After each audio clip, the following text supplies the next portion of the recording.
Turner Highway goes around Winnipeg. Is that the one you're talking about? Oh, no, it's at the Forks. Yeah. Right at the end of the Forks. There's, we have the Canadian geese on retainers, so they do a nice performance for us every weekend. Really nice. So this is the Canadian Museum of Human Rights, just to give you an idea. Those who want to get a better picture. And then this is Esplanade Riel, one of the major bridges in Winnipeg that links Winnipeg with St. Boniface. So just Transport Canada has just a 1-minute blurb. They want just to let everybody know what we've done to prepare for your safety. We've got 12 life jackets on board, so one for every adult, and all the kids are set up with jackets, so that's awesome. We've got a flotation ring here, an anchor, a rope, a paddle, a ladder if we have to get somebody out of the water. We haven't had to do that, and we're in the second year of a 10-year contract with the Forks, and we've had nobody overboard. So we'd love to keep that going. And then I've got exactly right, fantastic. And then I've got a first aid kit, fire extinguisher, and most important, a two-way radio. We've got 2 other boats that are out on the river today, so if we need help or we need to offer assistance, we can do that. Maybe I can have you do the tour. That's fantastic. Absolutely. Okay, thank you. And then you can just do me a huge favor. If something does come up, just remain calm, stay seated, and we will sort it out. And with that, we'll have a safe trip, have some fun, and hey, we might even learn a thing or two along the way. So just the Canadian Museum of Human Rights just celebrated their 10-year anniversary. And the reason it's in Winnipeg is just our central location in Canada. Oh, right. Just a rough idea. It just helps you do the tour knowing where people are from. So just like from Canada, from Winnipeg, Manitoba, start in the back. Okay, right here. Okay. Winnipeg? Yeah, Winnipeg. Winnipeg? Nipawin.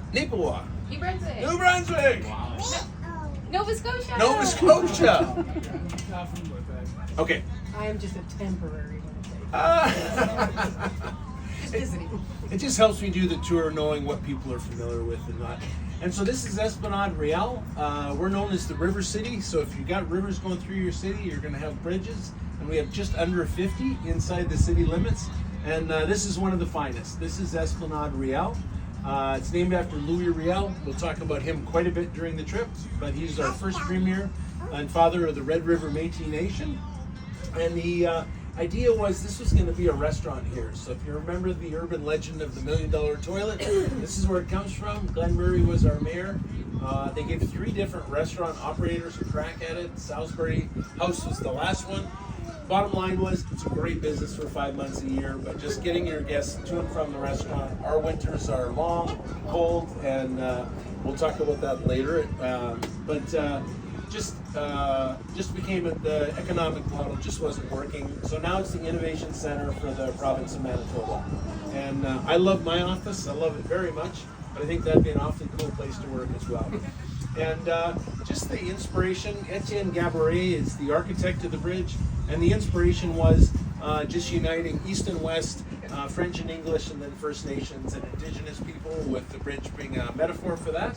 And he's also the architect of the new St. Boniface Cathedral and the Royal Canadian Mint, so really one of Manitoba's finest architects. And then the second bridge is the Planche Bridge.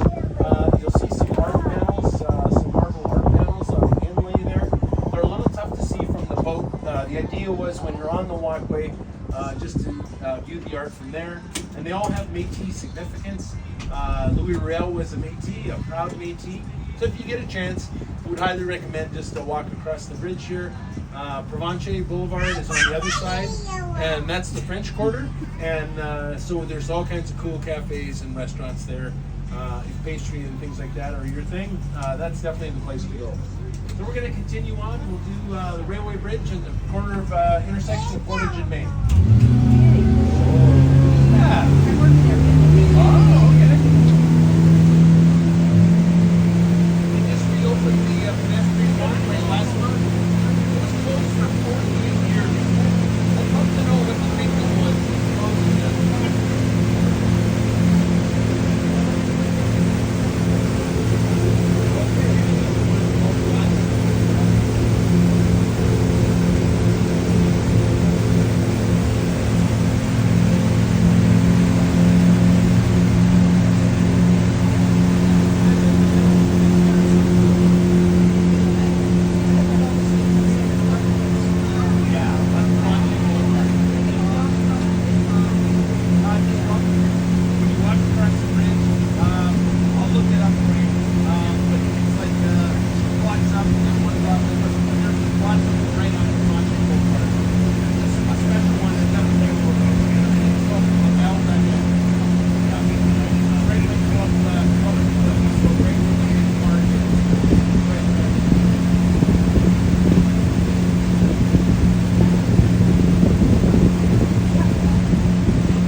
independent Northern League baseball team. My wife and I went on Ukrainian night, which was July the 30th, and that was the end of their homestand. So they're on the road now until August the 8th. So if you're interested in that, it's a great place to watch a game. It has the train, this Canadian national line, comes right in behind the stadium. So it really is a fun place to watch a game. Still operating? Oh yeah, every day, all day, every day. Yeah, especially with container traffic and intermodal stuff. Yeah. And then the BMO building right there with the red logo on it, the Bank of Montreal building, that's at the intersection of Portage and Main, and that has the enviable reputation as being the coldest and the windiest corner in all of Canada. Okay. And they just reopened it to pedestrian traffic last month. It was closed for 48 years. So there's an extensive underground walking system, and we have a new mayor, Scott Gillingham, and just wanted to foster more energy, vitality, and life in the downtown. So they took down all the concrete barricades that were around. It was really quite an installation and quite a removal process, but reopened that to pedestrian traffic, and I think it's a great idea. As far as it being the windiest and coldest corner, Winnipeg was supposed to be the Chicago of the North.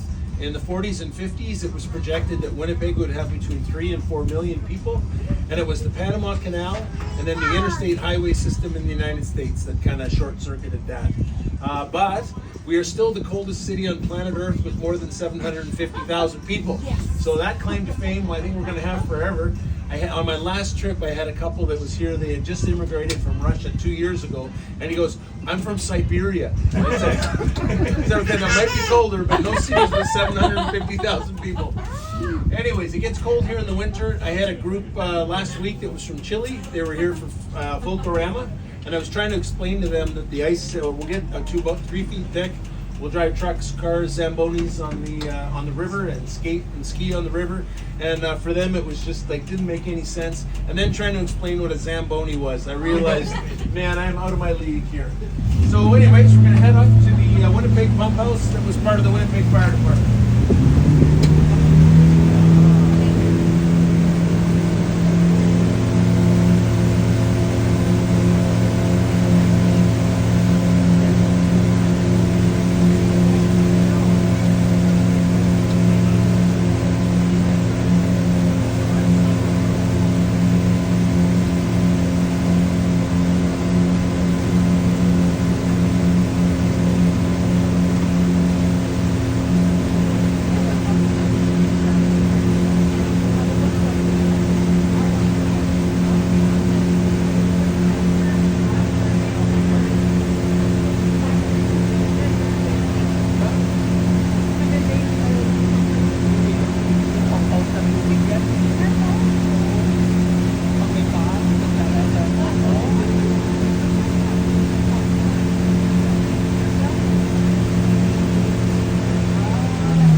This is circa 1910, and the concept was this was the main water intake for the fire department. And then in the black building in the background to the left, that's in the basement of that building, is where all the water pumps were. So they come from Sheffield, England. They're just, some of them are as big as this boat, and it really is interesting. The developer, when they redeveloped the project, decided instead of trashing out all the pumps and throwing them in a landfill, to just leave them like a museum installation almost, and put them behind glass, and then built a restaurant on the first floor called the James Avenue Pump House. We don't get paid a promotional for mentioning them, but just very cool place to go. And my favorite uncle is a retired Winnipeg firefighter, and my wife and I took him to dinner there, and he absolutely loved it. Not that he ever worked on the pumps, but he always wondered, like, where did the water pressure come from as the city grew taller and spread out? So yeah, great place for dinner. And then on top of the pump house is an Italian-inspired restaurant called Cibo, and they just won an award with OpenReservations.com for one of the 2 best restaurants in Winnipeg. The second was the Brasserie at the Open Roof of the Port Vieira Hotel. If you're feeling wealthy, that's the place to try out, that's for sure. Or 529 Wellington if you're really feeling wealthy. I love that one, huh? Oh, right. So he's feeling it. And so then these decrepit old docks, these are the old Alexander Street docks. And again, these go harken back to the early 1900s when steamships would come from the United States. Canada was growing north and west, and so these steamships would drop off supplies here. And then with horse-drawn carriages, horse-drawn sleds in the wintertime, They bring them up to a building that looks just like this, the brown brick building. This entire area was just filled with buildings just like that, warehouse and distribution buildings. And we always joke it's the early days of the Amazon.com model, just bringing everything to a central location and then distributing throughout Canada. And transportation remains a huge part of our economy. We have both Canadian Pacific and Canadian National coming through town, and so we watch the intermodal traffic every day, and just containers from every corner on planet Earth coming right through Winnipeg. So that'll be a big part of our future. The best news about the docks is the city has plans to refurbish these. The scope of work is going to be such that they won't be anywhere near as long, but there'll be a lower profile dock, so we'll be able to dock here and service this part of town. And we offer a water bus, a water taxi service. You might have read in the Free Press, we're having a boat manufactured. It's done in Shawinigan, Quebec, and scheduled to be delivered on the middle of this month, on the 15th. And it'll seat 32 people. It'll be like a ferry. So it'll have exit off the front and entry off the front. We'll pull right into the dock, and we'll have somebody on board that'll help with the ticketing and get that water taxi service going again. Just proved to be too popular last year. We just didn't have the capacity for the demand, and so we had people waiting on the docks. We had 2 boats going full time, and we just couldn't keep up with the traffic. So that was the genesis to getting this new boat going. And the plan is for it to be licensed, so you could have it for corporate events or private events, getting out on the water in the evenings. And our summers are short. And so just being able to get out and enjoy them and be on the river, that's a huge part of it. So hopefully that boat will be in service in the next couple weeks. What will the start to finish be like? Where will the furthest point? So Hugo will be the furthest point up the Hugo Assiniboine. in Osborne? So Corridon.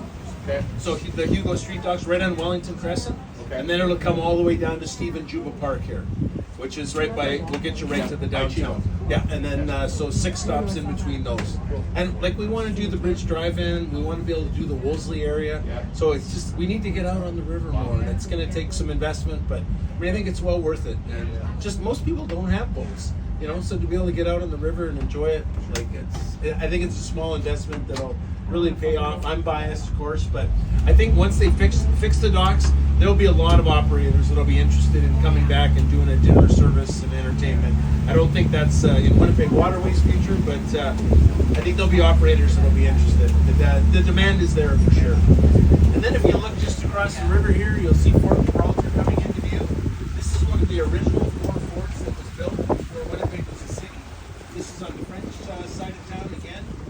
In the summertime, it's a museum. If you want to see what it was like to live as a French Canadian and a voyageur. And then in the wintertime, it's the heart and soul and headquarters of Festival de Voyageur, which is our major winter festival. It's the 2nd largest winter festival in all of Canada after Bonhomme in Quebec City. And it's a total gas. It's just food, culture, live music, all kinds of competitions. And one of my most favorite is this climbing wall here. When during festival, the fire department comes out and sprays this. So this becomes an ice climbing wall in the wintertime, and really one of the funnest events that's part of festival. And cool, we have all kinds of people from New Orleans.